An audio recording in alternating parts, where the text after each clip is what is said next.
Thank you very much for the opportunity to address our community here.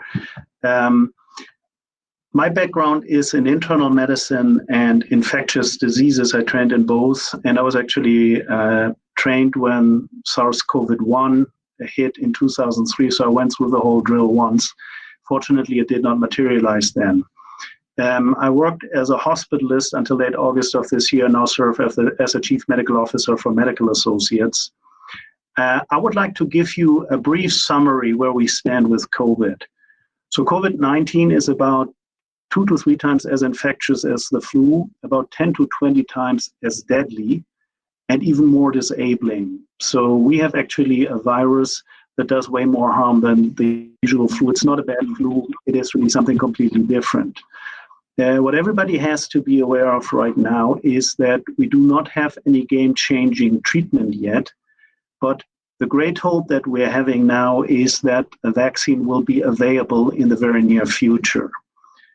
What we have to understand, though, is this vaccine, as it rolls out, even under the best possible circumstances, takes some time before its effects in the population kick in.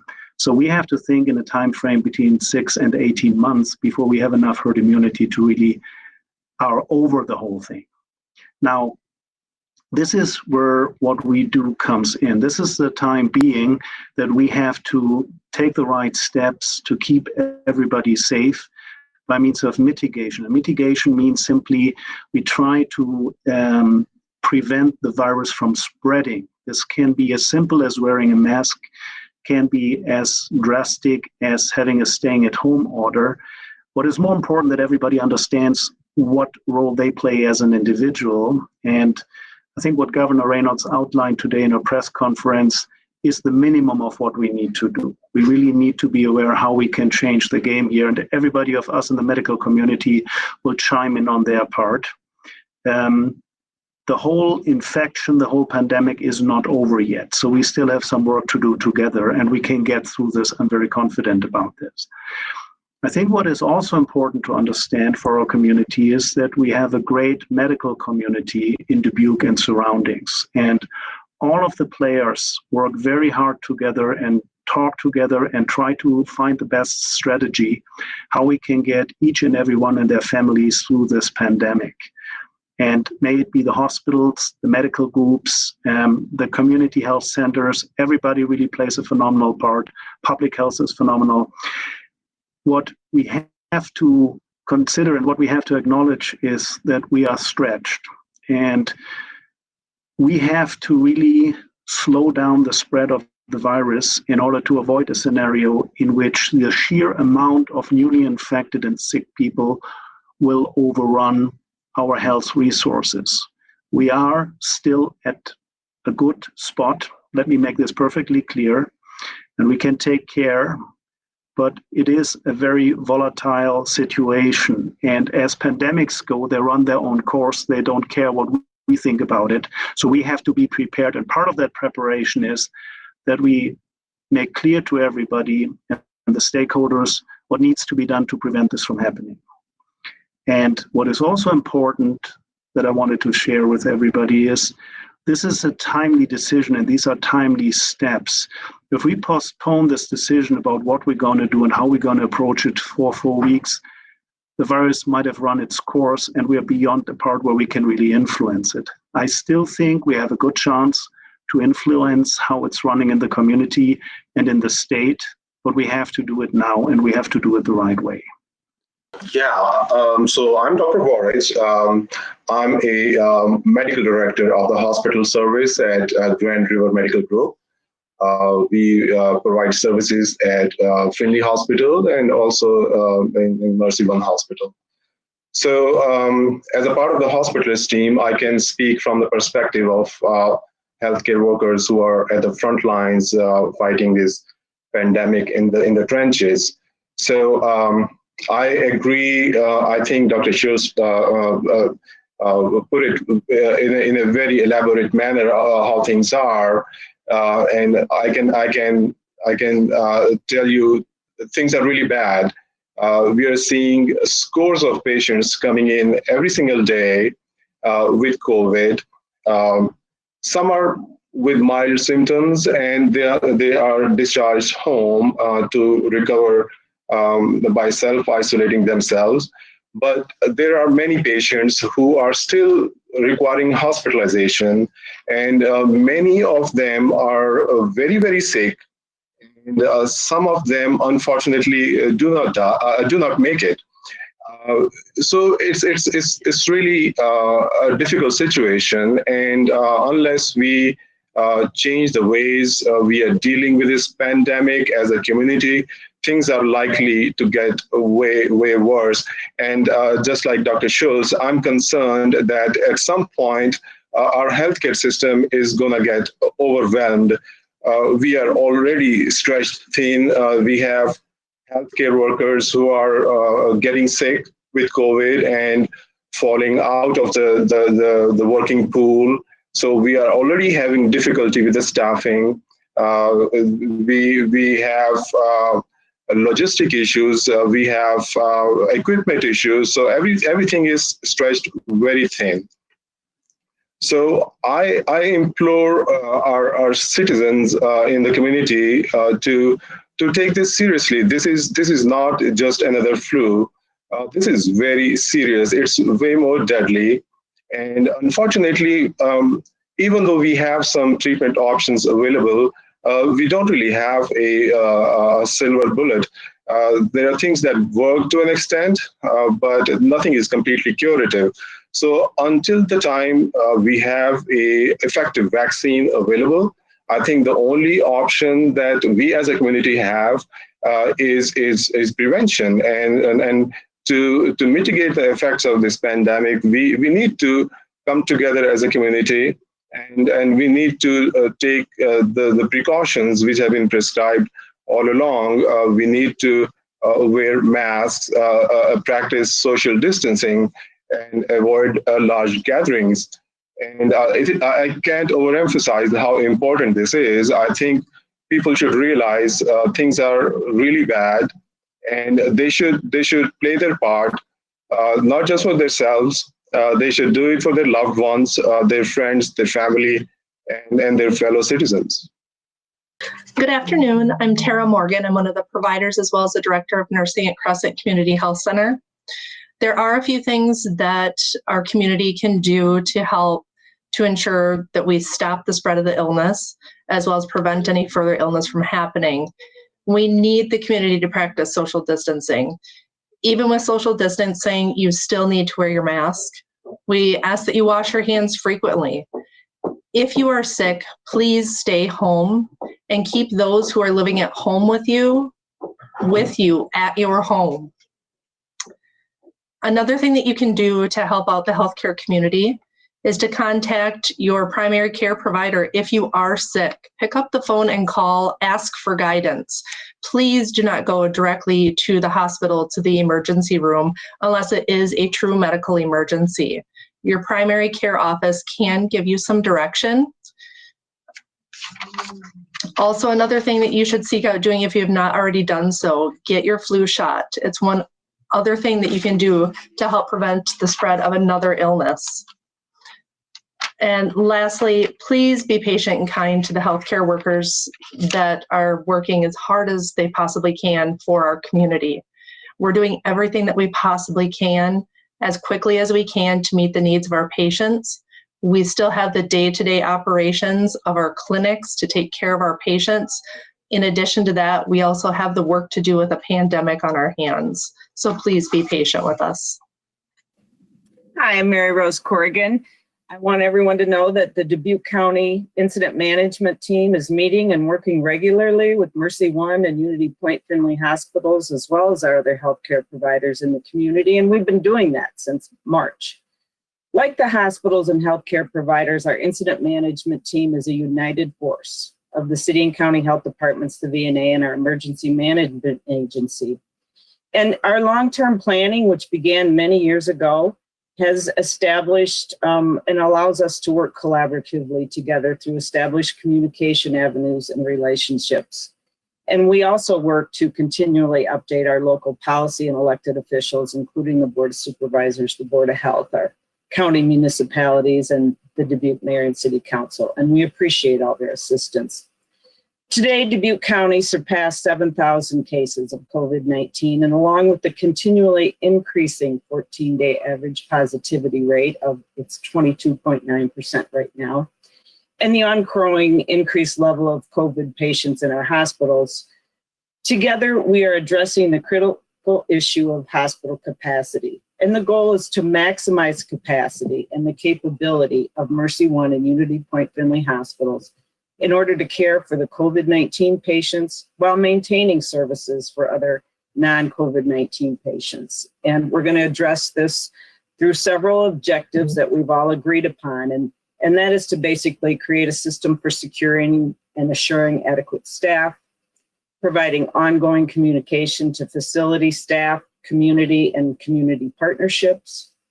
Our hospitals and incident management team will work cooperatively with transparency and open communication. And we're going to seek low or no cost solutions along with outside funding sources and other resources. So it's important to be mindful of our hospital capacity and capability. Our capacity is there. Our capability, however, is challenged by staffing issues, as you've heard the others mentioned. The hospitals and clinics, like many community entities, are experiencing staffing challenges due to COVID illness and quarantine. And finally, just a word about holiday planning and preparedness during this pandemic. All of our healthcare providers are stressing that holidays will be different this year. It's a COVID year, and family and social planning and honest discussions should happen now about how you want to do that. So when you get together with family or friends, and particularly indoors and for holidays, you really have to be assured that everyone that you are seeing or in close contact with are all doing those public health measures that Tara mentioned to avoid exposure and not put themselves or others at risk. And this, along with staying home if you're experiencing symptoms, are very important. Dr. Schultz has posted a great video reviewing this important holiday planning messaging. All right. Yeah, so just to start, thank you, Mary Rose, for everything that you're doing. Also, Patrice Lambert, and then I'm not sure if Stacy Killian's on the call, but she's the executive director of the VNA. Just the three of those guys, amazing work, in addition to all the good people on this call as well, and the unified front we're putting together to make sure we face the remainder of this pandemic head on. I'm just very proud of the healthcare community here. And as is mentioned, my name is Chad Wilbers. I'm the president of UnityPoint Health Dubuque, which includes both the Finley Hospital and the VNA. And really more than anything today, what I'm going to endeavor to do, and I think Kay will join me in this, is just to really put a face on the crisis that we're up against right now. And just to come to the point, yes, you've heard about the positivity rate that's out there and how that's never been higher. But at the same time, our COVID census here at Finley is at its highest peak, and it continues to grow. And as I'm talking to you with right now, we actually have additional patients in our ER that are waiting for a room or to be transferred.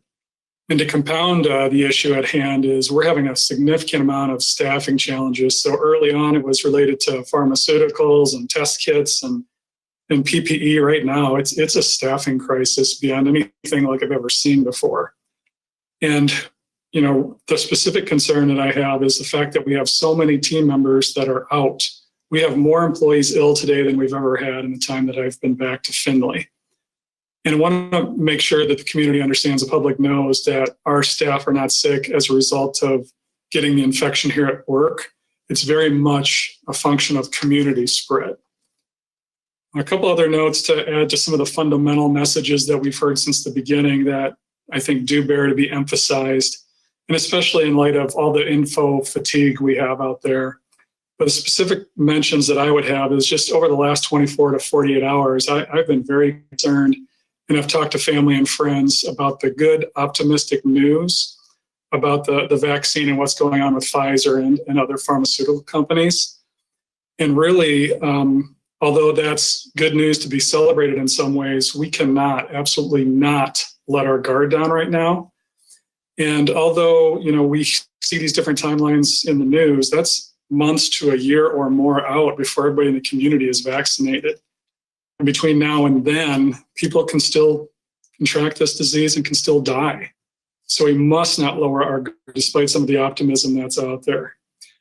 I think another point that hasn't been mentioned thus far in enlisting the public in the battle at hand here is that the contact tracing piece plays such a vital role in getting over the hill on this fight.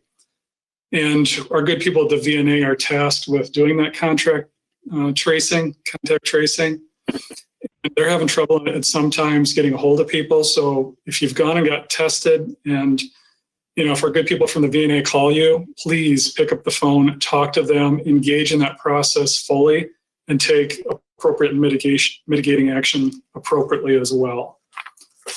I think the last thing before I turn it over to Kay that bears to be spoken and highlighted is the fact that our workforce here completely mentally and physically exhausted.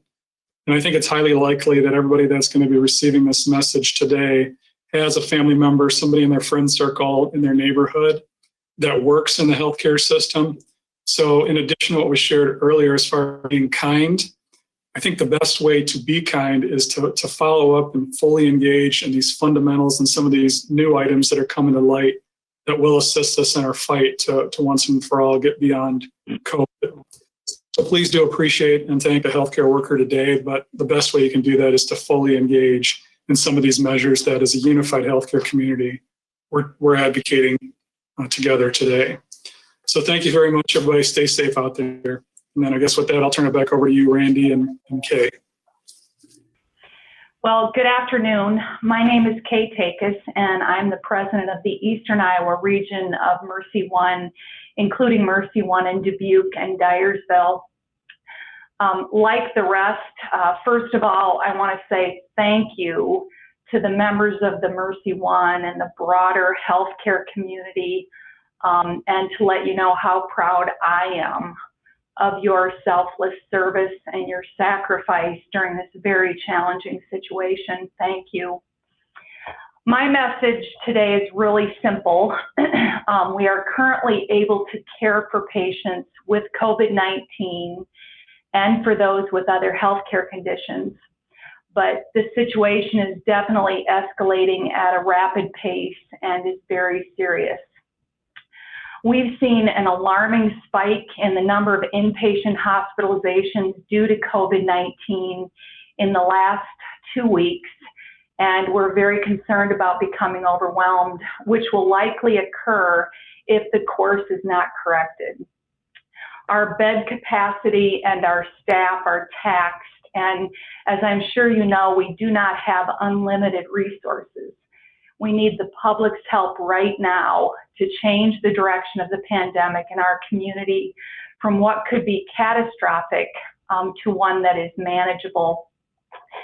I think everyone has seen pictures from other parts of the country where the number of people with COVID has exploded and healthcare workers are exhausted from the surge. That will be Dubuque and Eastern Iowa if we don't take precautions immediately. COVID-19 is invisible, so it's easy to deny that it exists if you haven't been personally affected by it yet. While many will contract the virus and have only mild symptoms, more and more people are getting terribly sick, and many, almost 2,000 people to date in the state, are dying from its impact. I know people have different views, but I'm urging you to wear a mask when you're not able to social distance, to protect yourself, your loved ones, and to protect others. I think everyone knows the drill. It's the same as it was last March and April, but we're in a very different place than we've been since the pandemic began. So let's take control of this terrible virus and set a positive example for other communities to follow and turn a corner to reduce our rates. Lower numbers of people with COVID means fewer people in the hospital, and we will be able to take care of everyone who needs it. Social distance, wear a mask, please avoid gatherings. This is so hard for us, especially after 8 months, but this virus is everywhere. Wash your hands, stay home from work and school if you're sick, and if you need to see your provider or come to the ER, come. We will take good care of you. all of us from across the healthcare community are here together today because we believe we can still avert an unbelievable crisis if we act now. We've said to our nurses, physicians, respiratory therapists, pharmacists, housekeepers, all of our colleagues, we're all in this together. And we're asking you to join us in fighting this war against COVID-19 by preventing the infection from spreading. We will always be here for you, and we're asking you to be here for us as well. So thanks a lot. Yeah, thanks everybody for getting together for us today. I've got some more specific questions that I can put into the chat. But to start out, I think a good way for us to really explain to the public what's going on inside the facilities is for you all to maybe compare now to normal. We hear you saying that there's some staffing problems, that you have people out. What is the actual impact, the actual change to the pool of staff you usually have? We hear that we're having more and more people, scores, I think someone said, coming in with COVID-19 every day. How is that compared to a normal November in your facilities? I know there's things you can't tell us, but I think certainly getting some comparison there might help. I can take a shot. So in normal circumstances, and I've been doing hospital medicine for a very long time, I have never seen so many patients getting admitted to ICU. I have rarely seen ICU being full to capacities. I've never seen multiple patients, very sick patients, having to stay in the emergency room for extended periods of time because we don't have beds available, we don't have staff available because beds are already taken by other patients, and staff, they are like already overworked, and a lot of them are out sick. So this is a very, very unusual situation, unlike anything that I have seen in my career. And, maybe I can come in here from an infectious disease point of view. The patients who have COVID and have severe respiratory symptoms are usually in the hospital for a prolonged period of time. So we're not talking about, like with pneumonia, 4 to 7 days. We're talking about sometimes 4 to 6 weeks. So if you have more people coming in, that can actually stack up. And these patients need to be in isolation. The staff needs to gown. They need to put on their PPE. So the whole process is very labor intensive and also draining. And you always hope that the patients get better by time, but again, that's not predictable. So you have a lot of patients waiting to get better while more people come in. And that, again, as Dr. Reich said, this is a very unusual pattern that we have not seen in the past in this form. Yeah, and Ben, just to, I think, clarify, you've seen the numbers, from a statewide perspective, but we've seen the number of patients with COVID that we're treating double in the last 2 to 3 weeks. So, really exponential increases in the number of patients with COVID-19 coming into the emergency department and then needing subsequent inpatient hospitalization. And I would echo that sentiment as well from a Findlay point of view. We're at twice the level of COVID patients as compared to where we were in the spring. And we're 2 to 3 times as many employees that are out ill. That's creating a lot of issues and challenges. And the other point there that Dr. Warich makes about having patients staying longer than usual in the ED. In my affiliation or association with Findlay's going back to 2008, I've not seen that happen as much as I have in this last couple of weeks. And something also that probably should be emphasized in some way is the fact that, we do want patients to still come see us if they're having heart issues or some sort of have an emergent need. We are still accepting those patients, but what we would appeal to the public for is to understand that if they're on the less acute side, transfer them to a different facility. So we can make way specifically within our ICUs to provide care to those that are more acute. I have a different question, Cindy here with Radio Dubuque. In the sense of, we know there's been a surge. I know we're doing contact tracing. Is there anything that we can pinpoint down? You talk about activities, and I know I've been around the community. A lot of people are wearing the masks. They are being very careful, social distancing. Is there anything activity-wise that we have come up with? It seems to be able to be some kind of a, I don't know if I want to use smoking gun, but more activities than others that are creating this situation?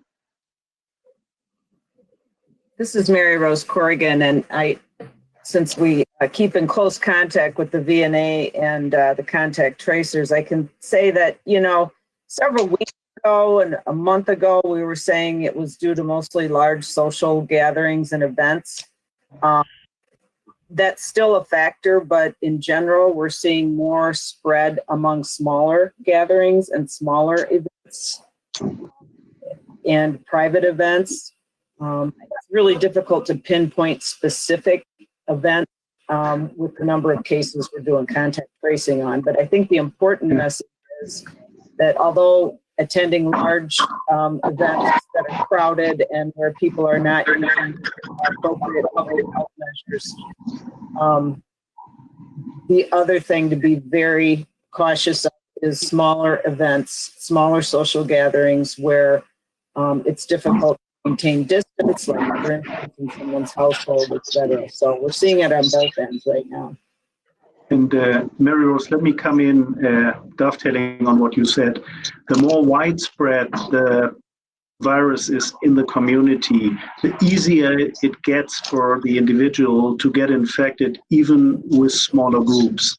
And that's what we are seeing as well. As the numbers are rising, it is much easier for a group of 10 now to be a crystallization point for an outbreak, whereas it was before maybe a group of 100. So that contributes also to the pattern that we cannot really pinpoint where it's coming from now. And that's typical for infections as their numbers in the community continue to rise. Are we still, and I guess Dr. Schultz, I'll kind of jump on you for a second here. Are we still seeing some success with some of, I know I used the wrong term when I used treatments, but some of the things that we are giving the patients, are we seeing some shortening up of time in the hospital, or is that not as effective as maybe we'd seen in earlier days? Yeah, so I don't think we were particularly effective in the earlier days simply because we did not know what it was and how it affects everybody. Just to put the numbers out, the average of mortality for COVID-19 in the United States is about 2.4%. And if you look at the numbers in Dubuque County, it's around 1%. So our medical community is very capable to give the best supportive treatment for this disease. And supportive treatment means everything short of a treatment that cures the disease, which we do not have right now. So we are doing pretty well here, but as you can see, we're all not satisfied with that. We want more people to be healthy and more people to get through this. Thank you, Doctor. And thank you to all the healthcare folks on the call here for what you do. Sincerely appreciated. And Ben Fisher from the Telegraph Herald had a follow-up. He said Governor Reynolds today reported that individuals hospitalized due to COVID-19 accounted for 15% of the state's total census in hospitals. He's asking, is that about what you are seeing in your facilities? What was the number, Randy? Sorry, it's Kay. Sure. 15%, 15. Coming through the emergency department? He's just asking if it's the total census in the hospitals, but I guess if you would want to clarify what you're seeing. Hospitalizations. Okay, I see. I'm just thinking about that. Probably is low here.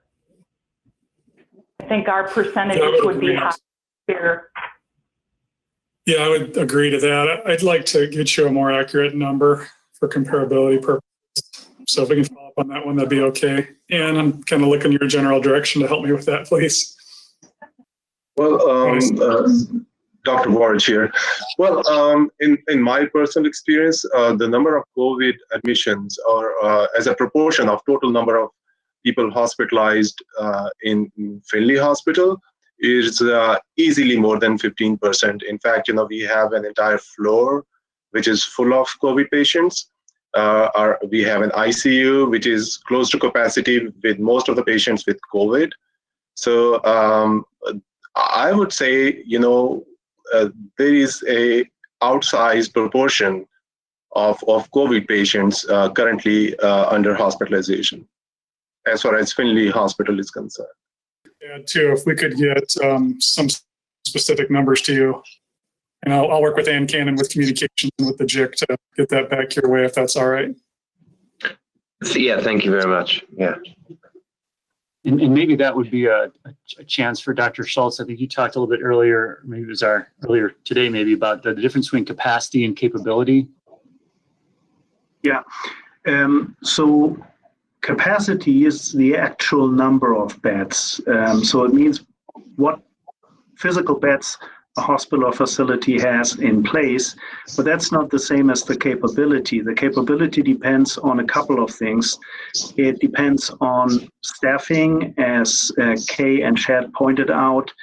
It depends on resources like protective gear, machines like respirators or non-invasive respirators, staff that operates that, like respiratory therapists. So the absolute number that you hear and the percentage is always something you have to see in the context of what resources are available. So if you have a census, let me give you an example of 100, but you only have people to cover 25, and your hospital capacity is 200, you're still under capacity, but you're way above your capability, right? So that's what you have to understand, why the numbers, if you take the absolute numbers of the percentages, you have to take it with a grain of salt, what they mean if you throw them out in public. I think it's more important to understand, as everybody tried to share and communicate, is this is something that is very much in flux right now, and we have a very close eye on not to exceed the point where we're going way past our capability. We know that we all met at kind of the outset of this thing, and you all went over, or some of you all, let's see here, went over, some of the plans you all had in place to, adapt as these things surged and things, as we all knew that they would at some point. Can you explain a little bit about what each of the facilities has done as far as advancing down those plans? At what point are we in those measures? So we've heard of some additional wings being devoted to COVID-19. I don't know where or if that is true.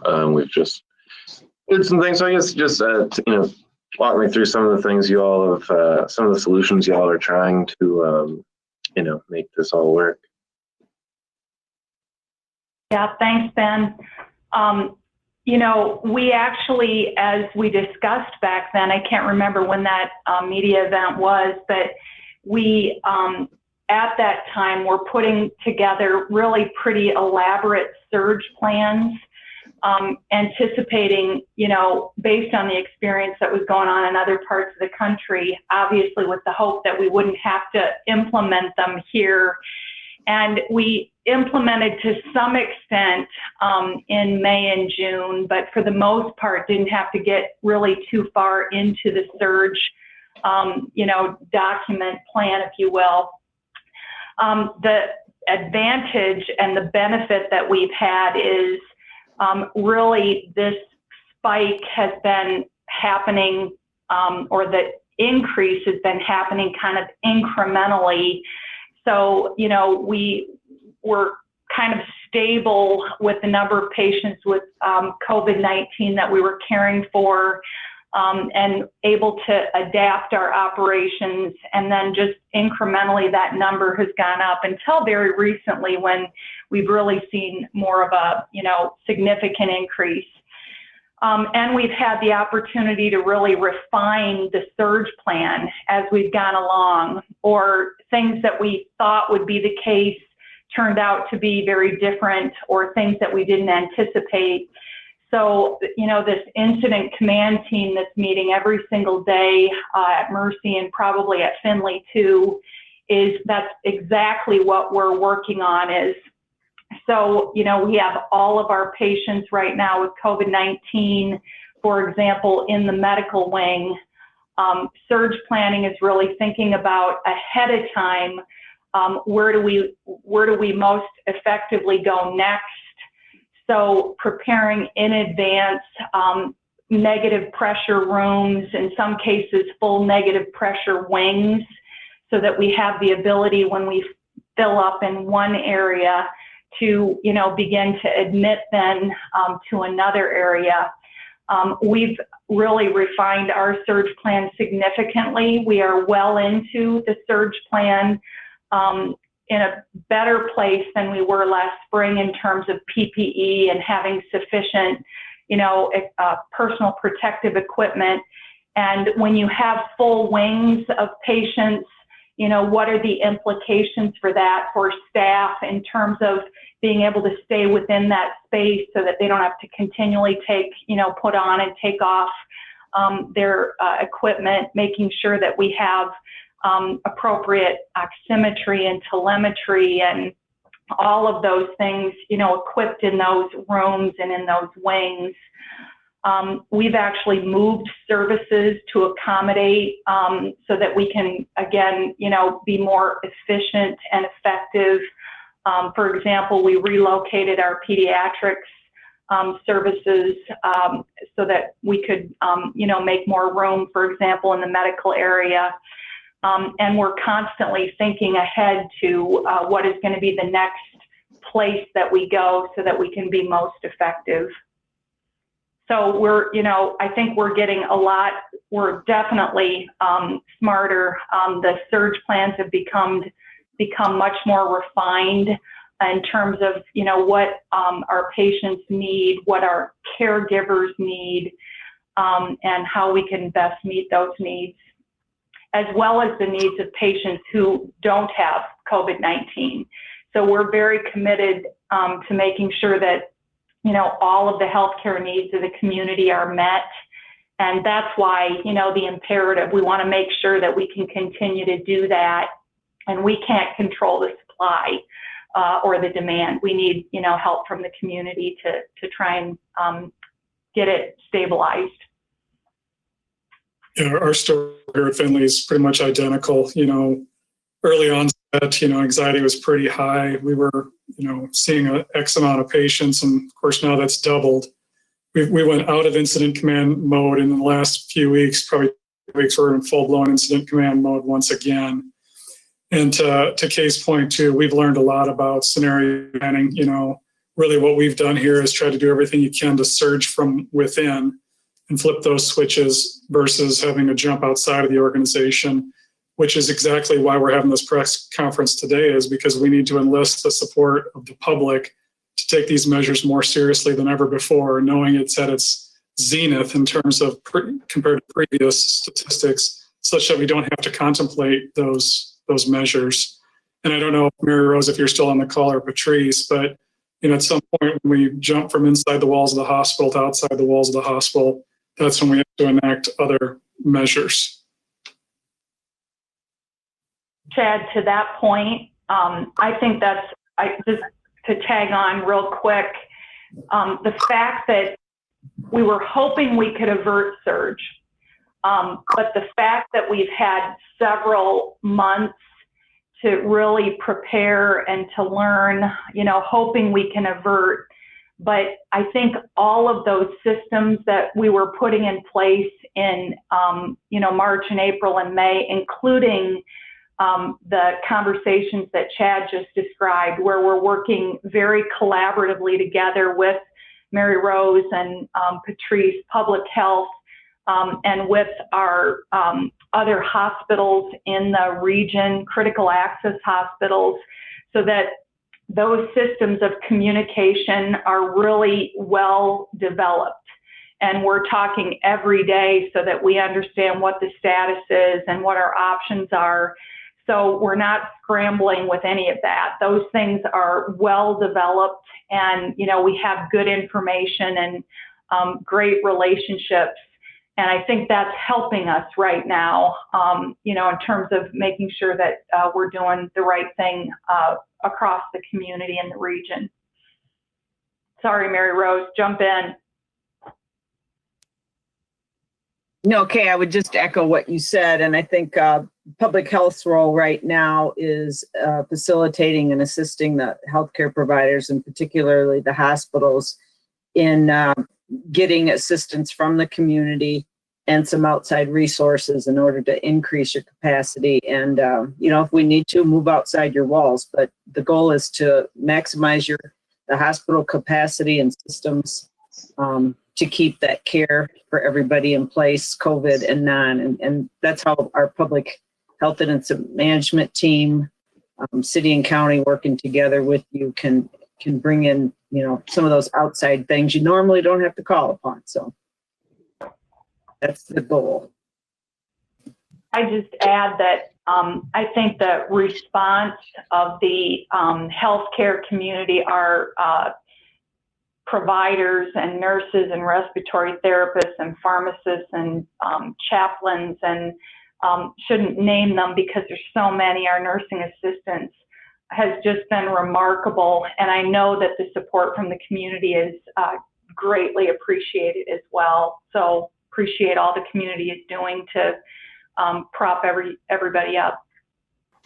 Per staffing shortages that you all have kind of staffing issues that you've all kind of mentioned, are there any wells to draw from? Any wells left to draw from there? I mean, is there anywhere else to look to, bolster staff here locally, or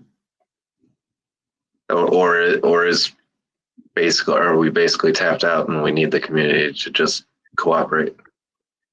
So Ben, maybe I can come in before Chet and Kay comment on that.